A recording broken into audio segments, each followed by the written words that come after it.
you read tons, but yeah, it was just one, and I can only talk about one book. Yeah, so. exactly. So it puts you in a situation. Awkward situation. Yeah. Are you drinking tea today? I'm not. I know. That's okay. I'm horrible. I'm drinking H2O. I mean, it is hard at 6:00 p.m. to drink tea because you have to get uncaffeinated. Yeah. And then you're going to be sleeping halfway through our podcast here. So yeah. So I'm drinking water. Stay awake, stay hydrated, especially because we've been having record-breaking heat here. It was 117 yesterday. My daughter had to perform with her marching band, and it was 114 degrees outside. I don't know how she does it. I don't either, because their uniforms are black, aren't they? Well, they didn't have to wear their uniforms because of the heat, but they had to wear jeans. And it's like, might as well just wear. Yeah. But it was, I mean, they're out there in the blazing sun. She's marching with that drum. Good for her. Anyways, so yeah, water. But what are you sipping on this evening? I have Queen's Cake. It is a vanilla fruit herbal tea by who are these people by? The Republic of Tea. It's pretty good. It's like a vanilla fruity, uncaffeinated, because I gotta go to sleep. Yeah, for sure. Yeah. But I am very excited because you recently went to an estate sale for me and got me a tea set. It's so cute. I know. I'm so excited. It's really nice too. I know. So it's Wedgwood. I don't know, like literally nobody but me knows the difference between pottery, but Wedgwood is like a luxury, I guess, tea brand. So I was very excited to see that on Facebook. So yeah, you go and get it for me. Yeah, you sent it. You're like, I would really like this. I'm gonna need you to go and get this whole set. It's down the street from your house. Weird. So yeah, I didn't mind at all. I didn't mind at all going though. So it was cool. It was really cool. Thank you. I appreciate it. Oh, of course. With all the olds. So what did you read first this month? So Two Twisted Crowns. So the Shepherd King series, book 2. I started it September 1st and finished it September 16th. I know. It took me a minute, but not because it was bad. Because no, I figured it's not. 481 pages. KU. So the plot is Elspeth and Raven have gathered most of the 12 Providence cards, but the last and most important one remains to be found, the Twin Elders. If they are going to find it before the solstice and cure the kingdom of the dark magic infecting it, they will need to journey beyond the dangerous, mist-cloaked forest that surrounds their kingdom. And the only one who could lead them there is the monster that shares Elspeth's head, the Nightmare. And he is not eager to share any longer. It's so funny because that plot summary does nothing for us. No, it kind of makes me laugh. So let me just say first that these are her debut novels. Mm-hmm. That's unreal to me. Like, I love this book. This series was so good. So good. Yeah, like a really unique magic system, which I loved. Characters that I fell in love with. So recently, when POVs and main characters kind of switch up, I tend to have a hard time because I do get so attached to who I started with. So Akatar versus Court of Silver Frames, right? Perfect example of like that situation where I kind of had a hard time. That was not the case with this duology like at all, because there's like a new romance that blossoms in this book. And it was just as incredible as Elspeth's romantic journey. And like, not only romance, because there's so much action and so suspense. Secondary. And each chapter was like another POV, and that made every chapter like a cliffhanger because you would go to like Elspeth and then you would leave off there and then you're going to a different, oh my gosh, it was kind of, but not in a confusing way. Right. So I was never confused. And considering like all the POVs you're getting and characters you're following, I mean, even a character that's in someone's mind. And I was never once confused on what was going on at all, which is incredible writing. That says a lot about someone's writing when they can do all that. I will say too, just follow right along. That there wasn't one POV that I like did not want to get through. Like most of the time when you have multiple POVs, you're trying to like, oh, I don't want to read this one, so I'm trying to get through. I did not have that with this book. Yeah, exactly. Yeah. I Mhm. feel the same way. And I was really sad to see the story end because I really loved it so much. And it even made me cry. I Which is really so love hard for you. Nightmare.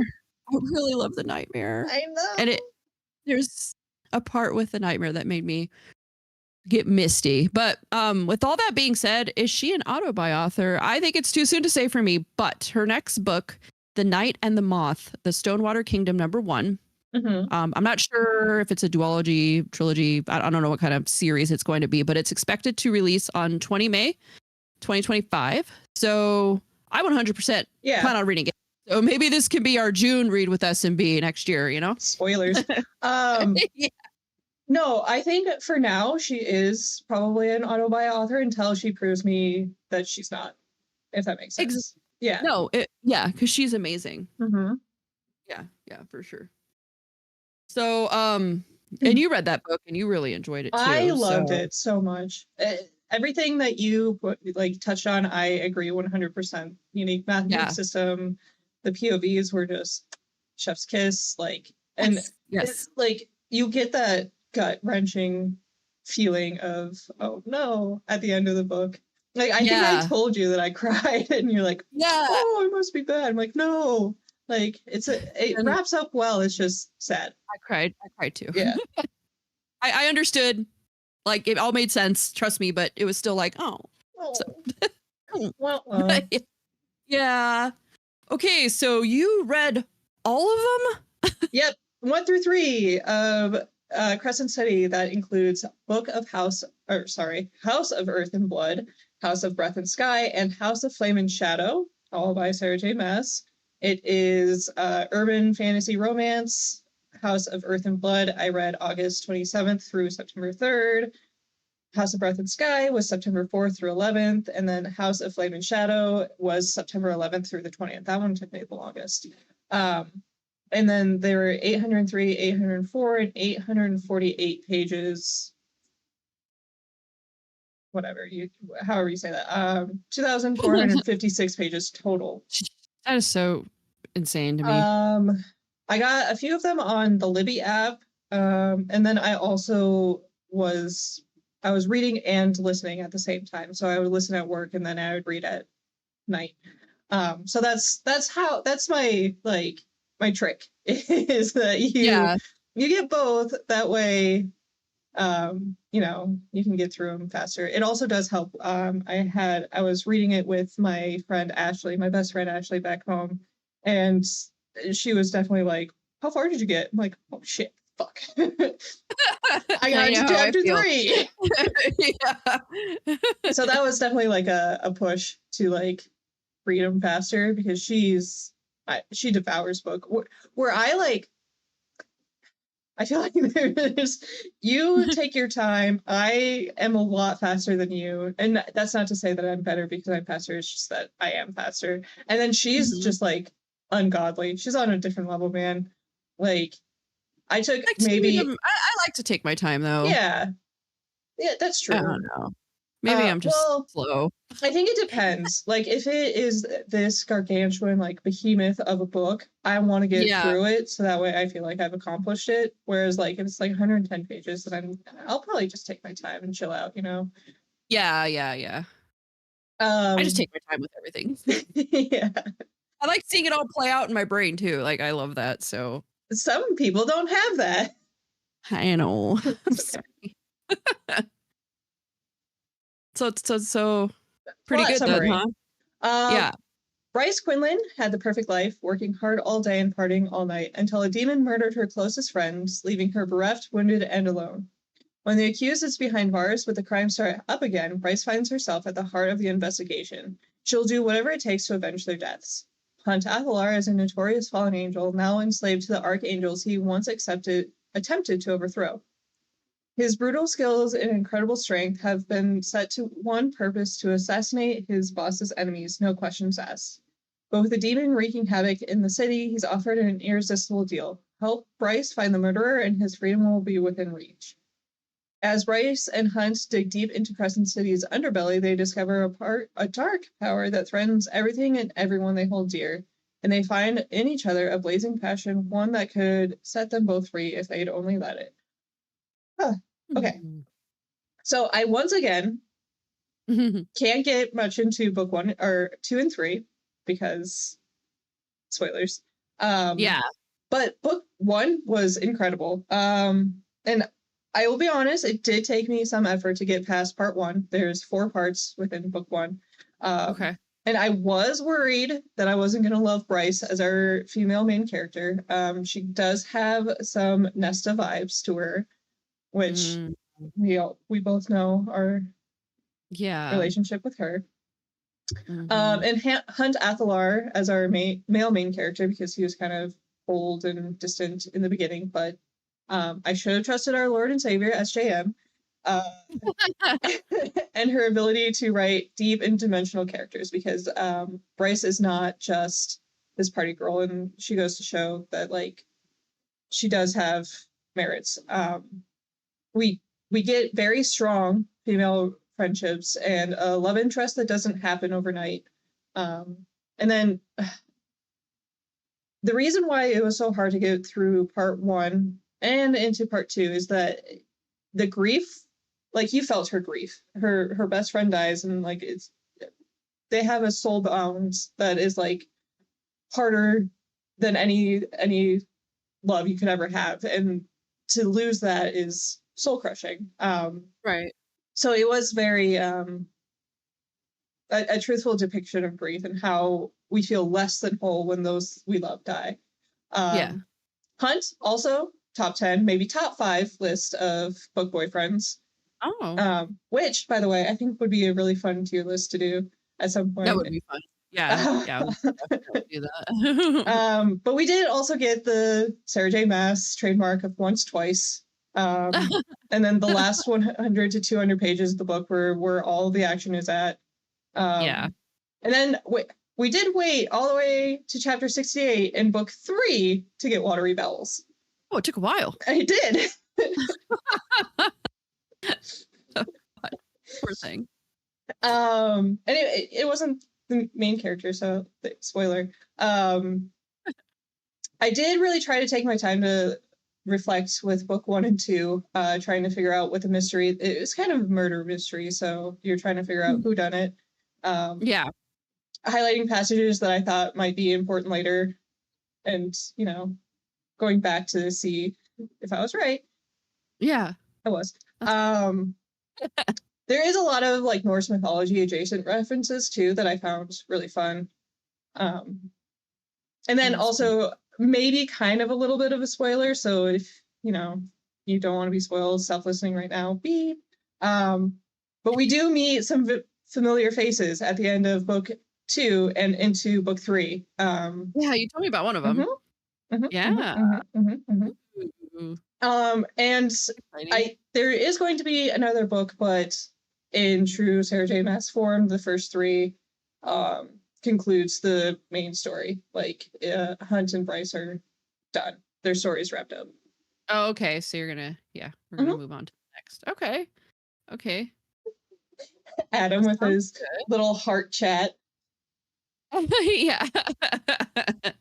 As far as like recommendation, I please don't let the reviews of it's not as good as ACOTAR keep you from reading this series. And like, while it's true, because who can beat chapter 54 and 55, am I right? It's still really good, like really, really good. Yeah. In the first book, there's only like 1 or 2 spicy scenes, and gradually gets more in the further scenes. I did have some gripes with Bryce in the third, but I can't get into it. Okay. Yeah. And then obvious eye rolls. Also, you're gonna want to read all 3 of these books before you read ACOTAR 6. Because I have a feeling that it's going to matter. And that's all I'm gonna say. I do have a question. So this book takes place in like the future, right? Present day, yes. Present day. Okay, so whenever I read fantasy, I always like it being old-timey. Is that kind of like hard to get into, that it's like now? Because you told me there's like cell phones and computers and stuff, right? Yeah, it is hard for like if you're a traditional fantasy reader Yeah, to get into like present day, because even what is it? One Dark Window was a little sooner than I yeah, like personally, but no, once you get into it and once you like trick your brain into understanding that this is it's kind of more of a murder mystery in the first book that happens to have like vampires and mermaids and fae yeah. and Okay. werewolves. I just wonder. I haven't. I don't think I've. I I read one vampire book that was like modern day, and it was so weird. I was like, this is so weird because I just always picture like old timey. yeah, So yeah, it'll be that'll be weird for me. But I probably won't read it for another like 10 years because I still yeah, have because to you get still have to through get to that. Throne of Glass. I'm starting. That's next after the book I'm reading now. I'm buying it. I'm buying it. I'm doing it. Warn my husband now. I'm Don't buying talk it. to me. Don't look at me. Yeah. Yeah. Okay, so I'm going to talk about A A short Short stay. Stay in Hell Mhm. by Stephen L. Peck. Oh my God. I started this September 16th and finished it September 21st. That seems Wow. like a long time because it was. And it's only 110 pages. And I, You spend like okay. 5 pages per day. Yes, pretty much. But yeah, dude, my reading's been, I don't know if it's a slump or what. I don't I know don't what's going know, on. dude. But I bought it on my Kindle and it was like $5. So yeah, it wasn't bad Yeah. or anything. So the summary is an ordinary family man, geologist, and Mormon, Soren Johansson, has always believed he'll be reunited with his loved ones after death in an eternal hereafter. Then he dies. Soren wakes to find himself cast by a god he has never heard of into a hell whose dimensions he can barely grasp. A vast library he can only escape by finding the book that contains the story of his life. Okay, so that synopsis What? is not it. Let me just I mean, I'm still. say that. But I mean, I'm then still again, like intrigued. You know. I yeah, but not even scratching the surface. Like I don't but at the same time there's not going to be a like brief way to explain this story. By there's no way. It was very unsettling, full of despair, not No. gonna lie. Hooray. It really gets you asking yourself so many questions. Like it's insane. So he has to find this book containing the story of his life, right? And it can't have any mistakes in it. It can't have like a misplaced comma means it isn't the right book. And it's in a library filled with every book that could have ever been written ever. So there's a book with nothing but A's. There's a book with nothing but B's. And then there's books with all gibberish. And then there's going to be multiple books about his life, but there might be something misspelled somewhere in it. It's insane. So Wow. also, I heard a reference to Babel. I have not read that, so I'm not sure of the correlation, but It's on my apparently. TBR. Oh yeah, so apparently there's a correlation between this and Babel, but I don't know what it is. So this library is pretty much it's infinite. I mean, it is. I mean, it isn't, but I mean, just like the quote from the book, like a quote from the book states, it says, "Finite does not mean much if you can't tell any practical difference between it and infinite," which, oh God, this book's so good. So his concept of time completely changes. 100 years is now like the blink of an eye in this place, in this hell. There is others there and he makes connections kind of, but it's not the same. There's no real purpose, no goals. Mm-hmm. No real joy. Like why, you know, and it fills us out because there comes a point where there's like nothing to talk about, nothing left to say, you know, and just reading his inner turmoil was like haunting, like, oh, and I did at one point think things were going to start looking up for Soren, but was gutted soon after. So hooray. This is the first book though where there's so many times I would stop and like put the book down and like, well, the Kindle down and like just ponder his situation and like think about what he just said or it was just, you would sit it down and be like, oh my God, like it's so incredible. And I truly think everyone should read this. So I don't know if it is a possibility to read this and feel nothing. Right. Or have nothing to say about it. I mean, you may love it, you may hate it.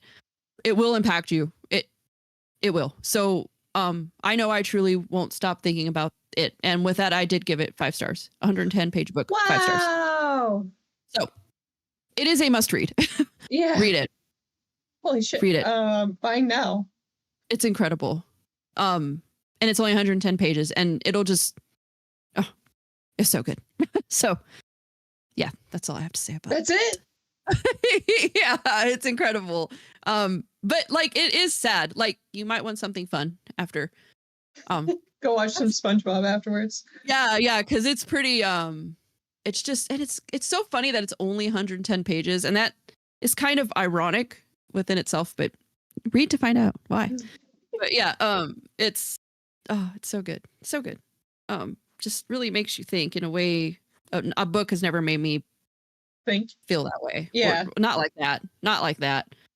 So were you like thinking about every decision you've ever made in your life?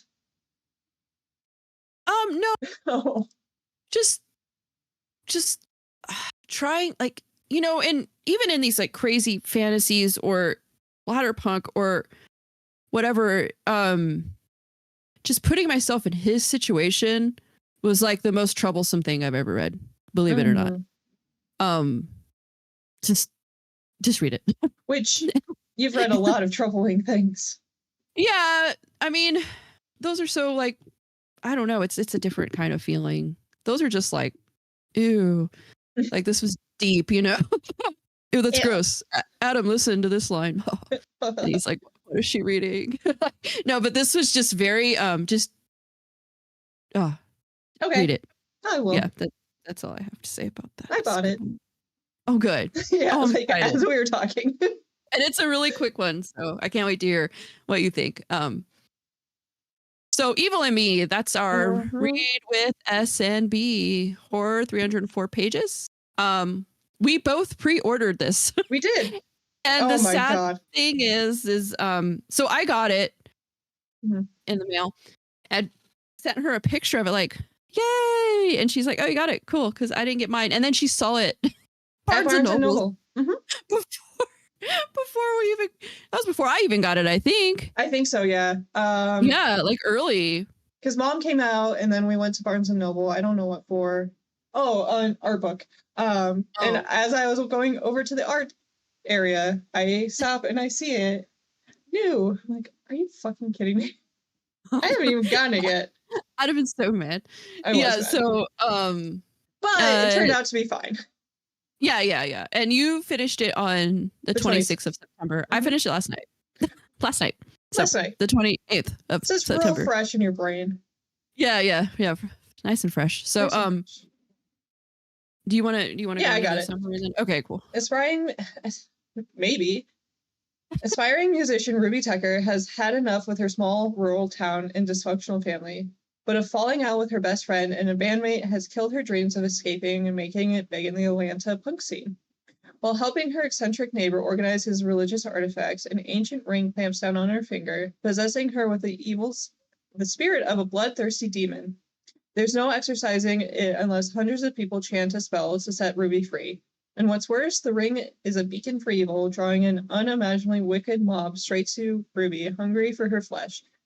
If Ruby can get her band back together, she has a shot at salvation. It's time for her to face the music and put her whole soul into a song, one powerful enough to raise some hell. Yeah. So for me, I don't know how I feel. I liked the first half like a lot. I thought it was like fun and I was enjoying it for the most part. I'll get into like some of the stuff. I was like, but after the first half of it, it seemed kind of like repetitive. And yes. I was sick of hearing from Dick. Yeah, I'm gonna call him Dick because he's a fucking dick. And I got sick of hearing it from him. Like, I'm done with you.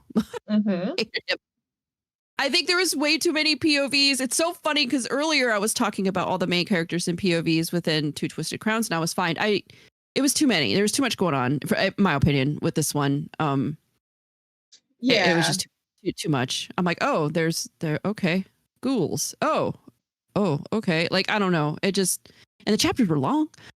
They were so long. What was that about? Yeah, and I didn't really feel excited when it was time to pick it up. I was like, oh, I better get a chapter out of the way. I gotta get her done.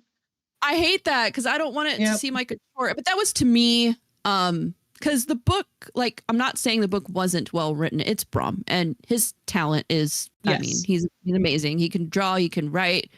He's, you can tell reading it, even if it's not your thing, like you can respect the writing for sure. Mm-hmm. So yeah, I just didn't really feel it, but I did enjoy the beginning. The vernacular was hard for me to read. I don't know.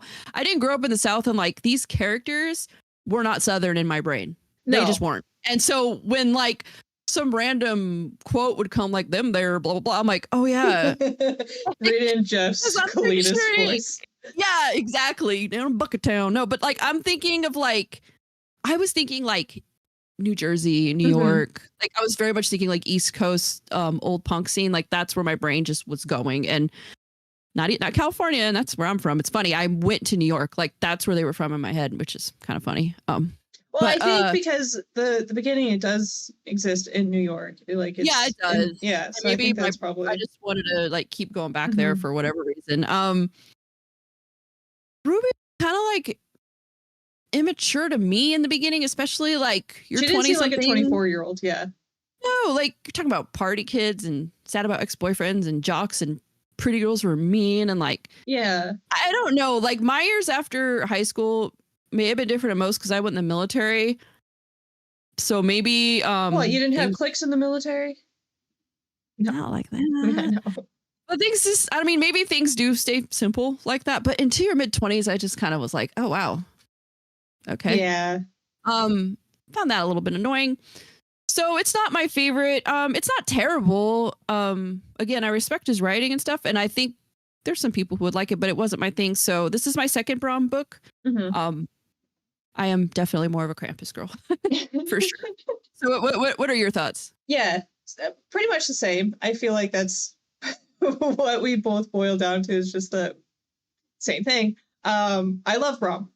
He is an auto-buy author for me. And here's hoping that he doesn't find himself in a scandal like my other one of my favorites, male authors, that we can't. Anyway. But this, it wasn't my favorite. I think it may have been Richard, but Peck. Yeah.